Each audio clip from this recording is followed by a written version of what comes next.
Nicaragua. Están quitándole la personería jurídica a muchas universidades y ONG. Están comenzando a hacer juicios a los presos políticos, que más que juicios son circos. Sí, hubo una acusación absolutamente delirante a un antiguo candidato a la presidencia por tribunales que no son más que escenarios de circo o de teatro con guiones escritos por Daniel Ortega.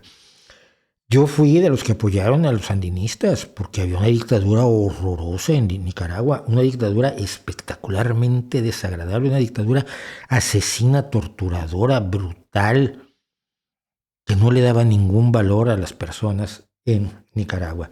Yo fui uno de los que apoyaron sin duda a los sandinistas, conocí a los comandantes sandinistas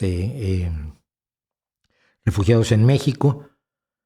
Y lo que nunca me esperé después, es primero que fueran todos, o la gran mayoría de ellos, porque hay quien no. Y Sergio Ramírez, el ex vicepresidente de Nicaragua, es un caso, es un hombre íntegro, honesto y el que tengo el enorme gusto de conocer, pero que eran unos corruptos que cuando perdieron el poder se apoderaron de todos los bienes que habían sido de la élite somocista y luego se dedicaron a cantar las loas del neoliberalismo. Cuando Tomás Borges escribió aquel libro lamiendo el trasero a Carlos Salinas de Gortari, el gran promotor del verdadero neoliberalismo en México, no del neoliberalismo que ahora se usa como adjetivo para todo, y bueno, la dictadura de Daniel Ortega, que ha logrado ser más brutal, más criminal, más despreciativo de la vida, más torturador, más asesino y más bestia que la dinastía Somoza. Y mira que era difícil. Yo espero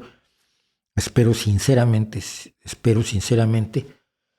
que muy pronto Nicaragua vuelva, los nicaragüenses vuelvan a ser dueños de sus destinos. No puedo, por supuesto, apoyar a nada que se quiera llamar sandinismo y que viva de hacer el daño que está haciendo en Nicaragua Daniel Ortega.